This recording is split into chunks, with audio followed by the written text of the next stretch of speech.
Good morning. So thank you for all coming today. It's been an exciting morning. Some of you have been here early. When we arrived at 7 o'clock, there was a whole line of people coming to receive some blessings that this church and community are giving back. And so we're grateful to be a part of that today. So I wanted to begin by talking about seasons in life.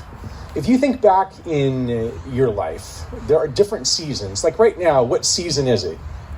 What did we just start? Which season? Fall. It's fall. And what happens during the fall? Surf gets good. The surf improves, yes. For those who are surfers. Those who love their yards and have lots of trees, what happens in the fall usually? Leaves come down. So there's lots of change. So there's fall, there's winter, there's spring and summer. And if I asked you what your favorite season of the year is, I bet all of you have a favorite season, don't you? If you think about it, everybody has a favorite season. And some of you have some seasons that you don't like. I lived in Montana for a while, and seasons in Montana are very extreme. So winter is really, really cold, and lots of people don't like that season. And that idea of season actually is true for our life too. There are seasons that are kind of dark. And in Alaska, winters, we were up in Alaska this summer. Miss Mariah was sharing out, and they have really dark winters. And a lot of people don't enjoy the dark winters and the cold winters, but they like the summer, and they'll live there just so they can enjoy the summer seasons. So in our life too, we have seasons, and when you think back, some of them are dark. And in the dark seasons of our life, as people of faith, we reach out and we say, God, where are you? Because sometimes it feels like God isn't there when it's dark, just like in your room at night and it's really dark. And maybe you get scared and you can't see anything. So you can cry out to who? You can say, hey, Mom, Dad, come help me out. And so that's how it is even in our walk with God. Sometimes some really dark seasons. But in those dark seasons, or the hiddenness of God, when sometimes we don't feel like God is actually there and hearing us, and He's not present with us, maybe, I believe, our greatest invitation to actually trust God. And maybe out of that, there is a lot that we can learn. And so I want to talk to you today about the hiddenness of God. There's a couple words that I'm going to have you say with me. And there are Latin words. So has anyone taken Latin in school? Yeah, some of you have a little bit. We had our kids study Latin. I don't think they remember any of it. But there's Latin phrases that show up in a lot of different things, in law, in medicine. And this Latin phrase is Absconditus Deus. So can you say that with me? Absconditus Deus. And what it means is hidden God. Absconded God. So it's kind of a big word, but that's what I want to talk to you about today, about how there are times when God actually is hidden. So when you think of that word and that phrase, if you go back to the Middle Ages, there was a man by the name of Martin Luther. Have you ever heard of Martin Luther? He was the great kind of the morning star of the Reformation. Things changed a lot in the church during his time. And when he lived, he wrote about the absconded God, the hidden God. And if you go back even 300 years earlier in the 13th century, there was another man who was a theologian. He was the Catholic theologian, and his name was Thomas Aquinas. And Thomas Aquinas wrote about the hidden God too. And this is what he says about God being hidden. He said, God is a deity whose existence is not readily knowable by humans solely through contemplation or through examination of divine actions. And what he's really saying here is that there are parts of God that we can't know just by thinking about it or by actually studying about God. There's some hiddenness that is there that is not realized. And if we go back even further in history, there was a man by the name of Isaiah. Have you heard of Isaiah? So Isaiah actually was one of the major prophets. So in the Old Testament, or the Hebrew Scriptures, there is actually a whole book written by Isaiah. And Isaiah, the prophet, actually writes this very, very interesting text. So It's in Isaiah chapter 45, verse 15. This is what he says.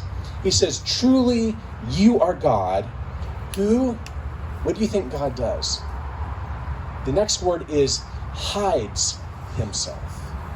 So the great prophet says, God hides himself, O God of Israel, the Savior.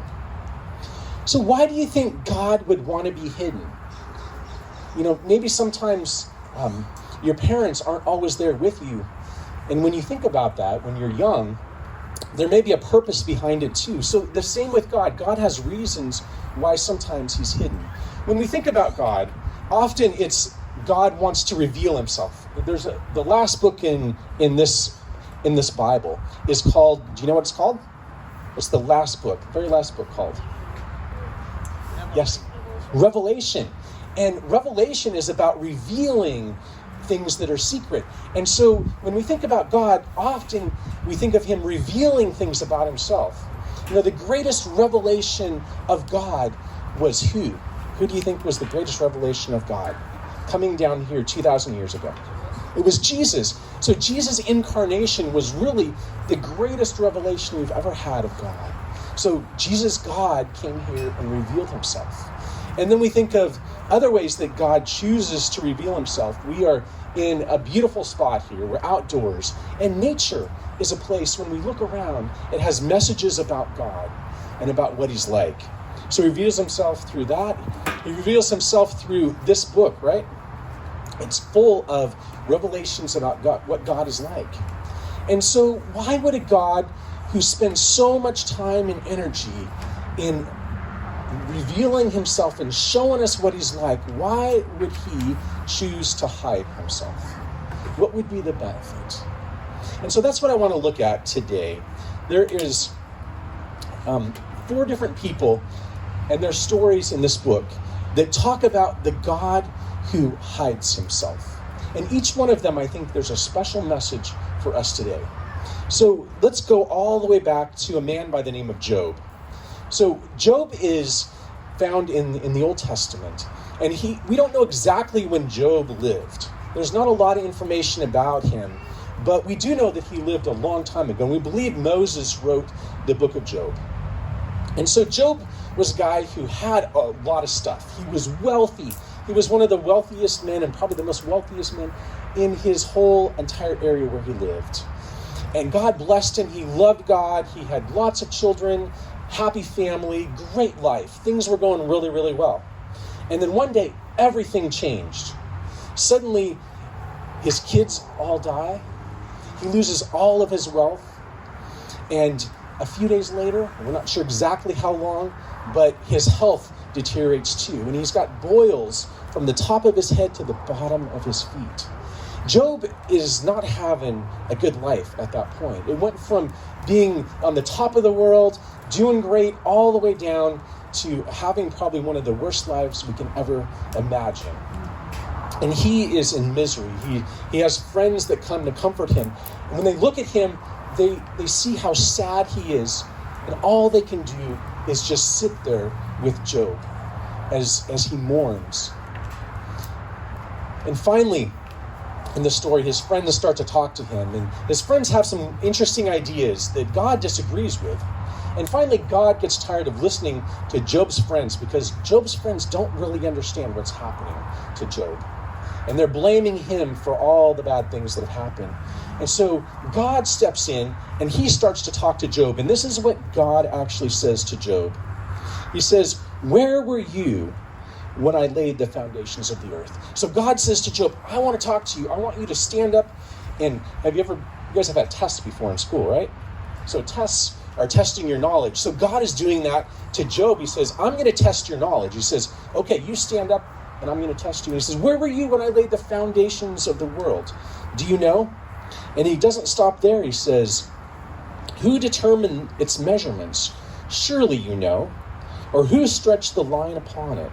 To what were its foundations fastened? Or how were the cornerstones laid? When the morning stars sang together and all the sons of God shouted for joy. Do you know it because you were born then? Or because the number of your days is so great? So those are really big questions, aren't they? Is any person in history, any human, been able to be there and see all of what God had just asked regarding? The beginning of creation, the creation of the angels, and all the history. There was no one that could say, yes, I was there, I know, I understand. And so Job, he doesn't answer. He doesn't know what to say because there's nothing he can say. He wasn't there.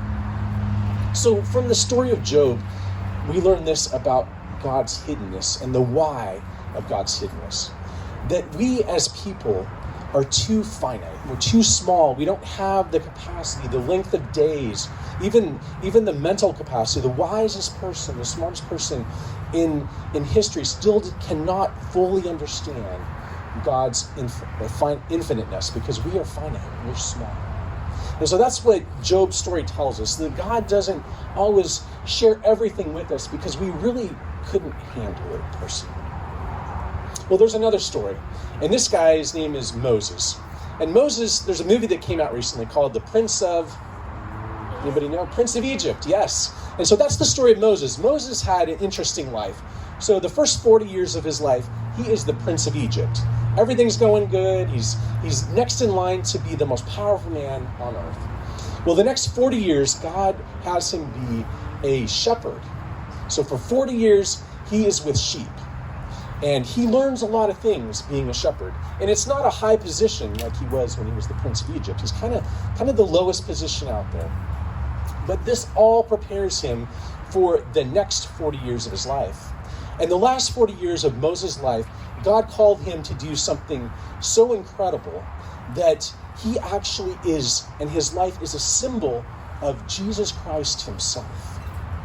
And so Moses is asked by God to lead the children of Israel out of slavery in Egypt to a promised land where it flows with milk and honey, where things are all wonderful and great. And so Moses takes on this role to be the leader of the children of Israel. And he and God actually talk back and forth. Wouldn't it be incredible to listen in on their conversations where God and Moses are conversing back and forth? Well, Moses is so close to God that one day he said, God, I actually have a favor to ask. I've been talking to you this whole time, but I have never, ever seen your face. He said, I want to see your glory. And God responds to Moses, and he says, you know what? I appreciate that, but I can't show you my whole glory. And this is what it says in the book of Exodus. It says this. God says, I will make all of my goodness pass before you, and I will proclaim the name of the Lord before you. I will be gracious to whom I will be gracious, and I will have compassion on whom I will have compassion. But he says to Moses this. He says, you cannot see my face, for no human shall see my face and live. And God gives him another option. He says, I'll give you the best that I can. So there's a big rock over here. I'm going to hide you behind the rock. And I'm actually going to walk by the rock. And as I walk by, you'll be able to see the backside of me. And that's the closest you can get, or any man can get, without being destroyed. And so God, from this story, teaches us that sometimes he hides himself because if he revealed himself fully to us, we would be, as humans, destroyed. So out of his kindness, God actually hides himself from humans. Well, the next story I have to tell you is the story of Jonah. Have you heard the story of Jonah before? So it's one of the greatest fishing stories of all times, but it's a reverse, isn't it? So I love fishing. Went to Alaska and went fishing, and that was a dream come true. Some of you might have been to Alaska, fished, or Montana. There's some great fishing places and great fishing stories. But this is the greatest story of all time. And it's a story that the fish gets to tell, because the fish got the fisherman instead of vice versa. So Jonah, he's got a job, and he likes his job. He works for God. His job is to be a prophet, and the word prophet is just like a spokesman for something. So let's say your parents wanted to tell, do you have brothers or sisters? Okay, so they said, hey, I want you to tell your brother or sister a message. And they've probably done that before, right? Said, hey, go tell them to stop doing this or start doing this, clean up their room. I'm sure your siblings are great at cleaning it, right? Yeah. He's got a great smile. You should see it. So that's the job of Jonah. It's very simple. God says, hey, I need you to go and deliver a message. Not a hard job. And most of the time he really enjoys it. And so, but God's not, have you ever seen Mission Impossible? Where the movies where you get to choose whether or not you accept the job? Well, that's not how God worked with Jonah. Jonah had a job, and whenever God told him to go do it, he was supposed to do it. So he couldn't reject the job. And so God says to him, I have a really, really, really important message. I want you to deliver it to some people called the Assyrians. And back in that day, the Assyrians were known for their cruelty. In fact, in all of history that we have of humanity, the Assyrians were probably the most cruel of all nations. And they were known for their cruelty. They had even been cruel to Jonah's own people, the Israelites. So Jonah didn't really want to go and deliver this message because this was a great message. It was a message that they needed to repent, to stop being cruel, and to start being good people. And that's a really good message, isn't it? But Jonah, he didn't really like his neighbors. He thought that God shouldn't be merciful and compassionate to them. And so instead, he said, you know what? I'm going to do the Mission Impossible before there even was Mission Impossible. I'm going to opt out. I'm going to go to a whole different place. And so he literally got on a ship. And instead of going the direction that God told him to, he went literally the opposite way. Well, he was out on this ship. And God, he kind of noticed that Jonah wasn't doing what he was supposed to do. And so he sends a big storm, and the people on the ship, they wonder what's going on. They've never seen a storm like this before. And soon the whole story comes out about Jonah not doing his job. And God's not so happy with him. And so eventually Jonah ends up not on the ship, but in the water, in the ocean. And God has a large, probably a fish, a whale, most likely, that came up and actually swallows Jonah. And the second chapter in the book of Jonah is very interesting. It's a very short book. If you get a chance to read the book, 4 chapters. That's all there is in the entire book. The second chapter is Jonah talking about what it was like to be in the belly of this creature, going all the way down to the deepest parts of the sea. And when he was down there, do you think it was light and he could see everything? Or do you think it was dark and smelly? And yeah, it was not a good place to be. It was dark. He couldn't see anything. He couldn't see God. He says there was seaweed wrapped around his head. It was not a good place to be. And he realized suddenly that maybe he should have listened to his boss, God. And so this story tells us that sometimes God's hiddenness is due to us. Maybe sometimes in our own lives, we make choices that cause us to not be able to see God the way we should. Now I'm going to move to the New Testament. So the New Testament, there's 27 books. And who wrote about half of those books? Do you guys know? Paul. So Paul was the greatest of the apostles, and he actually was highly intelligent. If you think of a very smart, educated man, he had probably, in today's terms, multiple PhDs. He studied under the greatest minds of his time, the smartest professors. And Paul, he had a lot to say. And so in his writings, which I, as a pastor, and I'm assuming Zach too, when I read Paul's writings, it really makes me think even harder sometimes than the other books in the New Testament because of the depth that Paul wrote. And so when we read Paul, sometimes it's a little confusing, but I'm going to read to you from Corinthians. So Paul wrote a lot of letters to people, and he had instructions for them. So this is what he says about to the church in Corinth, which is over in Greece. This is what he says. He says, "Yet not the wisdom of the world, nor the princes of the world that come to naught, but we speak the wisdom of God in a mystery." So is a mystery something that everybody knows about, or is it hidden? A mystery is something you don't really totally understand. So he doesn't stop there. He says, even the hidden wisdom of God.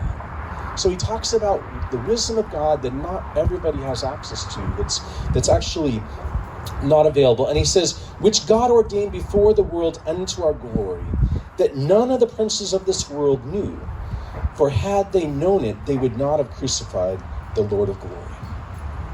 So Paul is telling us that not everybody understood who Jesus Christ was and the incarnation of God.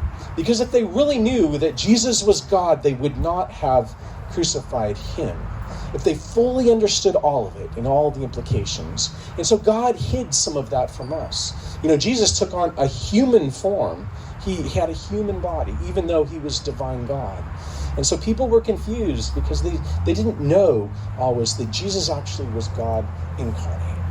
And so what this teaches us is, when you think about Jesus, that if God was standing right here where I am this very moment, that you would have no excuse to say there is no God. Isn't that true?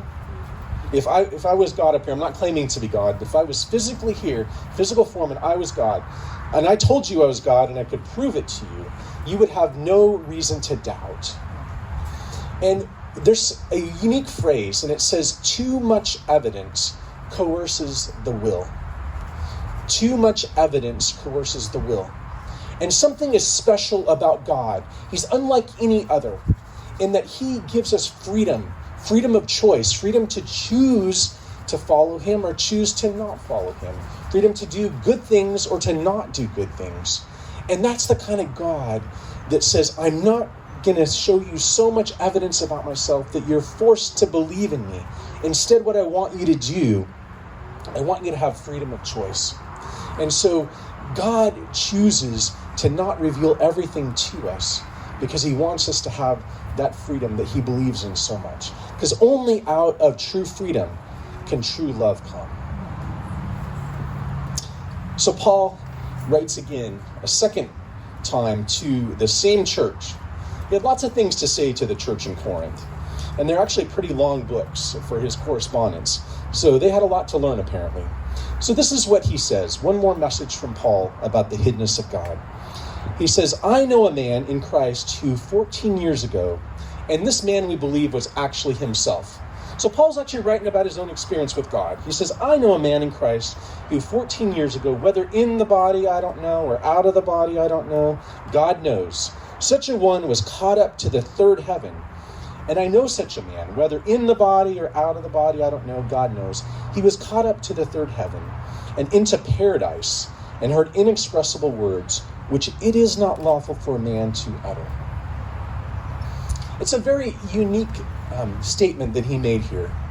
Because what he said is, there are things that, whether in a vision or a dream or however it worked out, that he was in heaven and he heard these things with his own ears, but he was not allowed to share them with anyone else. So in the life of a Christian, a person that loves and follows God, depending on where you're at in your journey, you can get so close to God that there are things he may reveal to you and share with you that he's not able to with other people, because you are so solid in your faith, it will not change your direction and your course. So what do we learn about the hiddenness of God? We learn that God hides himself for many reasons. The first one is from the story of Job, that we are finite, and that if he showed us everything, that we could not handle the information. In the story of Moses, his glory is too much, and so he hides himself from us, because if he didn't, it would literally destroy us. In the third story of Jonah, we realize that God's hiddenness is sometimes due to our own choices that we make. And in Paul's stories, we learn first that too much evidence about God would coerce our will and take away our freedom of choice. And the last thing that we learn about God from Paul is that hiddenness of God is not the same for everyone. I'd like to end with a story, a personal story. So I mentioned to you I lived in a certain state. Does anybody remember where I lived? Where it's cold in the winter? Where at? Alaska? Nope, not Alaska. Montana, I did. I lived in Montana. So like Pastor Zach, started pastoring. I lived in Washington State, over by Seattle, for 10 years and pastored there. And then I got a call to move to Montana. I'd probably been in the state one time in my entire life. And so ended up moving to Montana in December. December, is it warm in December or cold in December usually? It's cold. So I showed up in December, and Montana was extra gracious to us. It gave us 2 straight weeks of 20 degrees. And do you think that's 20 degrees above zero or below zero? Below zero. So it was really cold. And I had never experienced 20 degrees below zero in my life. But for 2 weeks, it was a completely different experience. So Michigan offers cold weather too. But that was my first time having that cold of weather. So I showed up at my office in Billings, Montana. And I ended up sitting in my office a couple weeks after I arrived. And as I looked out my door, there was a police car that drove up. Did you guys see the police car today? It came? Yes. So there was a highway patrol. So this was a local Billings Police Department car, official looking. And it pulled up in my driveway. And I don't know about you, but the older you get, sometimes you think, did I put my seatbelt on?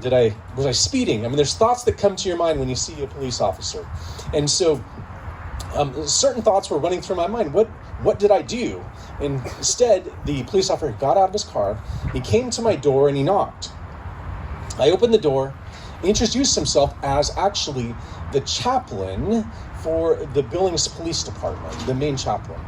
And he said, we have a number of pastors in our community from a lot of different faith denominations, and we help to cover the needs of the Billings Police Department in our community through volunteers. And you preach on Saturday, and we preach on Sunday, so we need you to come and cover the Sundays.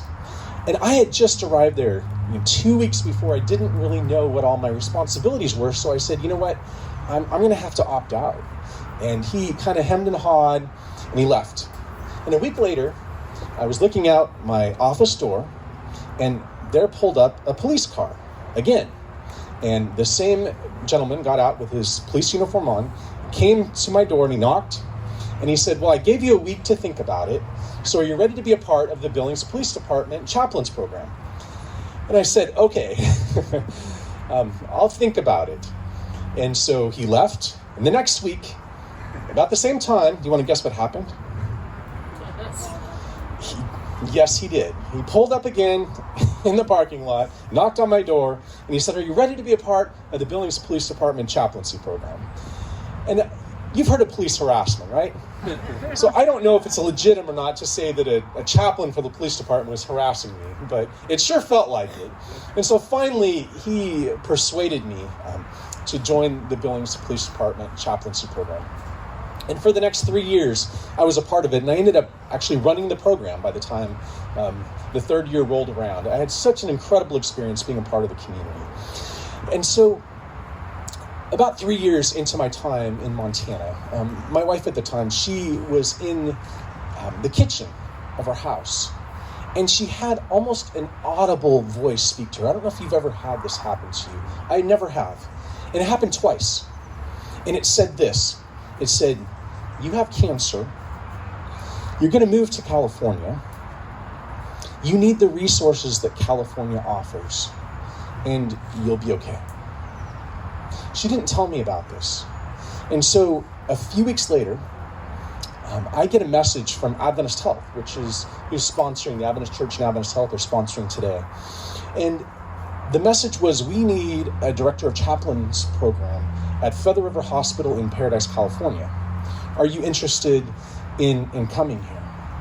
And so I responded, unaware of what the messages had come to my wife at that time. And so it ended up that because I had done police chaplaincy and had the experience, that we ended up moving to California. Now, when we started ministry originally, we told God we would move anywhere in the world except California to minister. And this is true. So God has a sense of humor. And so here we are off. We thought we were safe in Billings, Montana. So here we move from Billings, Montana to Paradise, California. And after we arrived in Paradise, I did not realize this, but And my wife didn't either at the time, that she was sick. And so 2 weeks after we were there, I literally carried her into our ER. She was so sick. And it took a few hours, and one of our GI doctors, I didn't know him at the time. He later became a really close friend. Dr. Pastana, he came up to me and he said, I have some really, really, really hard news to share with you. That Malia has stage 4 colon cancer, and I believe she'll probably live about a month. And we had 2 small children, brand new community. Jaron, our son, was 9 years old, and our daughter was 6. And here I am, new job at a hospital, new career in a lot of ways. And that's a really tough message to have come your way. And so I didn't know at this time that God had spoken to Malia about her future. And so the next day, we traveled from there to Cal Pacific Medical Center. Some of you may be familiar with Cal Pacific Medical Center in the Bay Area. And Malia ended up having a colon resection, which means they take out part of her colon because she had colon cancer. And it had metastasized to her liver. And so for the next few years that she lived, we were in multiple hospitals, multiple places across the state. And what was amazing is that California, this state, offers some of the best medical care of any state in all of the United States, way better than Montana offered. And we ended up using the greatest of the specialists. I remember one procedure, we were at Stanford. Is anyone familiar with Stanford? Of course you are. Stanford has an incredible reputation. And we were there for a procedure that 5 physicians, I was told, 5 surgeons in the entire United States are able to operate on. And they came in and they did a liver resection. So they took out her gallbladder and her spleen and 65% of her liver. And they thought that the margins were close enough that they may be able to get all of the cancer. And I remember I was sitting there, it was a Sabbath like this. I was sitting next to her bed and she was semi-conscious. And I had a dark moment. You know, the ones that we were talking about, that Jonah had and many people in history were, I'm a chaplain, I'm a pastor. And this is my life, serving God. And I was having a conversation with God and saying, God, where are you in my dark times in my life, in my family's life? And I actually, I pulled out my phone and I started reading from one of my favorite 19th century authors, Ellen White. And these words were literally penned, I felt, for me at that very moment. And I'm going to read them to you because I feel that it was God speaking to my heart and to my life. And this is what it says. It says, all. What does all mean? What do you think all means? Is that everything? It is all, everything, all that has perplexed us in the providence of God will in the world to come be made plain. The things hard to be understood will then find explanation. Where our finite minds, there's that word finite, small, minds discovered only confusion and broken promises, we shall see the most perfect and beautiful harmony. We shall know that infinite love ordered the experiences in our lives that seemed most trying. As we realize the tender care of Him that makes all things work together for our good, we shall praise Him forever. And I put myself into that quote and my family. And I read it like this. It says, all that has perplexed Brad and his family in the providences of God will in the world to come be made plain. The things hard to be understood will then find explanation. Where Brad, his finite mind, discovered only confusion and broken promises, Brad and his family shall see the most perfect and beautiful harmony. We shall know that infinite love ordered the experiences that in our lives at that very moment seemed most trying. And eventually we'll understand, but not on this earth, in the world to come. And Malia lived for 6 years post-diagnosis, which they gave her a month, and God blessed us with 6 wonderful years. And she was able to raise our kids until they were 13 and 15 years old. And I look back at God's promises, and I know from my own life that his hiddenness is actually what often is the most challenging, but also the most rewarding time in your journey. And I often get to see patients in our hospitals that are in the darkest moments, the hidden part of their life.